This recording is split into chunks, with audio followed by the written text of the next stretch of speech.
works because most of medicine, in fact, is a case of self-cure. When the pain goes down after taking placebo medicine, or under the influence of acupuncture, for example, it's our own minds which have reduced the pain. Yes, surely what you're saying is that we get better anyway. Why then would alternative medicine be better? Surely an ordinary doctor might do that. Real medicine does the same, but I think we shouldn't underestimate the powers, and sometimes the superior powers, of people who go under funny names or have funny authorities written up on the wall and so on, because some people respond to that information much more than they would to the conventional information in a doctor's surgery. Nevertheless, I have a sort of hankering after what's actually true. How far do you think so-called alternative practitioners believe the mumbo-jumbo that they say is the theory behind their potions, and how far do they know that it's a placebo? Are they deceiving or are they self-deceiving? I think in many cases they're self-deceiving. Well, it's not even self-deceiving. They have seen in their own experience that these treatments work, so they believe in them. They have then to invent a rationale, some spiritual or magical explanation of what they're doing. Supposing you were a miracle worker in the 2,000 or 3,000 years ago, supposing you were Jesus and seeing that lame men got up and walked when you told them to, you'd be rather impressed with yourself, wouldn't you? Yes. But I'm sure it was a placebo effect. Yes, quite. Yes.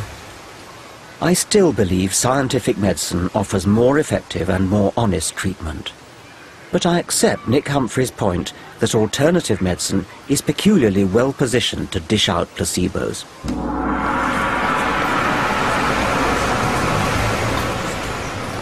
In the 24/7 globalized rat race of the 21st century, people are yearning for time out. Visiting an alternative healer provides an hour for unwinding and contemplation. And if you're lucky, exposure to piped whale music. Much of alternative medicine is about cosseting, about making the patient feel pampered, feel as though they're the center of attention. Okay, so comfort's the name of the game here, so get as comfortable as you can. So literally all I want you to do is just to relax your head, let it go. So the first thing I have to do is very gently cup and hold here. Now you're going to feel like I'm not doing anything, but it's a very gentle movement. While in our hard-pressed National Health Service, the patient-doctor encounter lasts on average just 8 minutes. See the rotation on your left? Yes. Look at the rotation on your right. It's restricted. So this is called an activate. An alternative healer usually gives you an hour. Okay? In return for a healthy fee, of course. The Hale Clinic near London's Harley Street offers a huge array of healing arts, ancient and modern.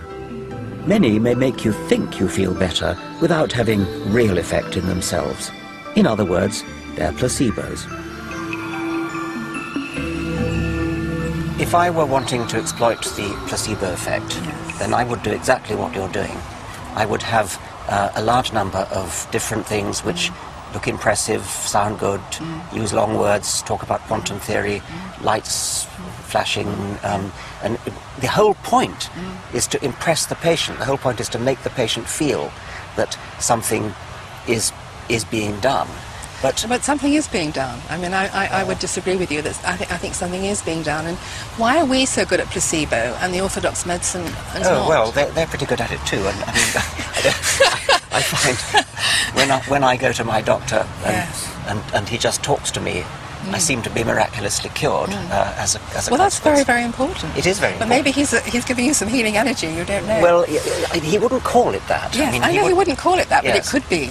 It's very, very important to talk, to find out, to take a proper case history. But I don't think it's the only reason. I think complementary medicine has effect over and above that, in my opinion. Yes.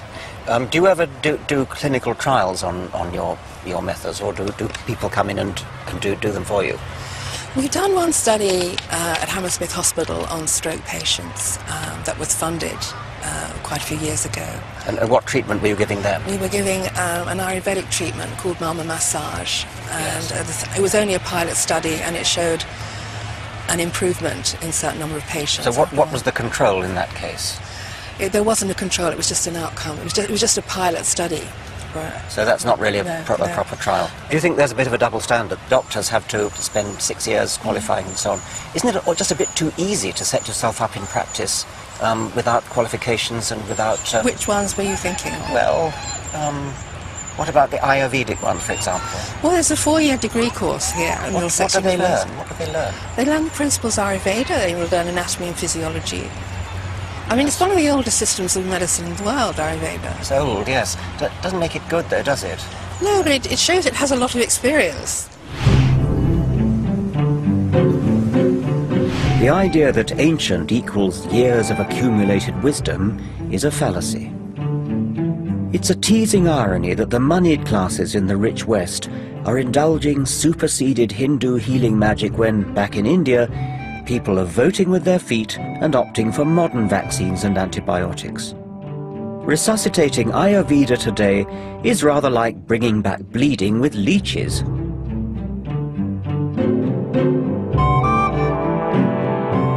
In medicine, ancient also means developed before we understood the causes of disease, before germ theory. It was based on ignorance then, and age makes it no truer. We misguidedly look back to a golden age that never was. Ours is the golden age of safe, tested medicine, effective beyond placebo, in which we've cut infant mortality and conquered diseases, then forgotten they existed. Let's hear it for Western scientific medicine. In the 20th and 21st centuries, we've all but eliminated terrible diseases like polio, completely eradicated smallpox by a worldwide program of vaccination. Antibiotics, well, I wouldn't be here but for antibiotics, and I guess there's a good chance that you wouldn't be either. Blood transfusions, magnificent surgery, all these things are given to us by scientific principles, scientifically trained doctors. All the methods are properly tested and retested. None of that could be said for so-called alternative medicine.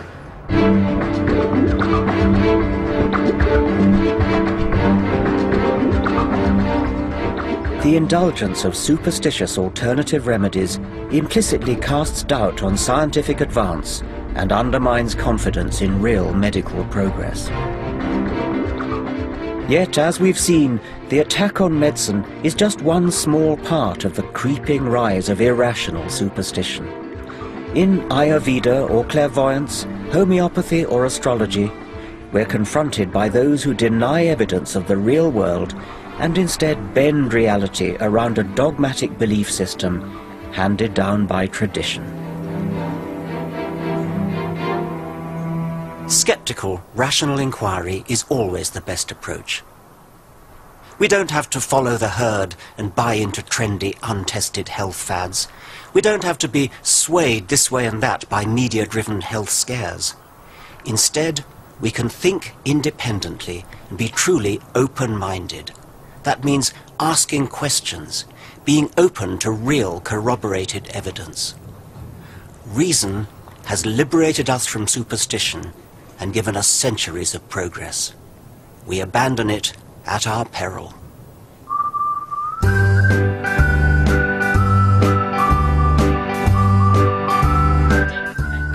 Well, if you missed any of tonight's Enemies of Reason, see it again on our new Channel 4+1 service, starting in a couple of minutes. Next up, Channel 4 meets people who amazingly have lived across 3 centuries, the oldest people in the world.